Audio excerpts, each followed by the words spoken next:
Now, for more on the challenges media practitioners are facing in Ethiopia, Tsedale Lemma, CEO, Jakenn Publishing PLC, the publisher of Addis Standard publications, joins me live via Skype from Frankfurt, Germany. Good evening, Tsedale.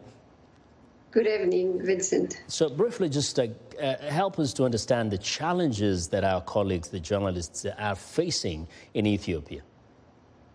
Well, the challenges are immense.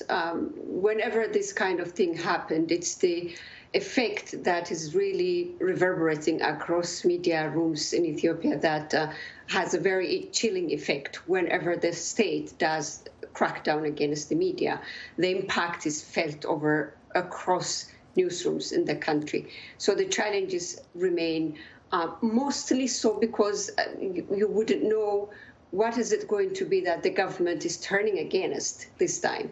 Because you have mentioned earlier that 10 media personalities are arrested, or yesterday the police said that they're suspected of inciting violence. Let me just point out here that the last 1.5 years, mostly these media personalities were pro-government in its attempt to frame the war in Tigray.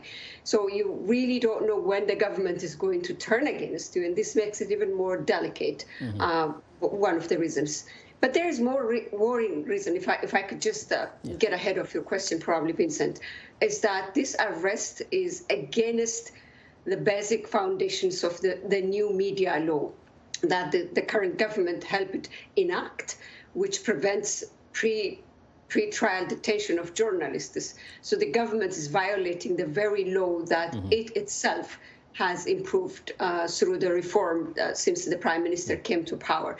So this really flies in the face of attempts to create a more friendly media environment, which the prime minister promised time and again. Now, with the very warning signal. With the existence of that kind of a law, which ideally actually protects journalists, what is the recourse now for the journalists? Are you seeing any possibility of them getting some kind of defense that can get them exonerated from such charges?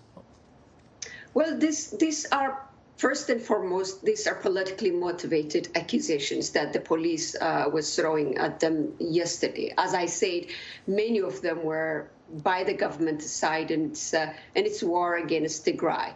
So this is, the tide has turned now, and the government is pursuing other armed groups in Amhara regional state called the Fano. And so this is really intricate with how the politics is shifting, and it makes it politically motivated charges. I'm not saying that some of the concerns that are being raised against some of these media personalities are not valid, but the foundation of this crackdown is political in its reason. So their exoneration depends on how the politics is going to be played by the ruling party and by those who have arrested them.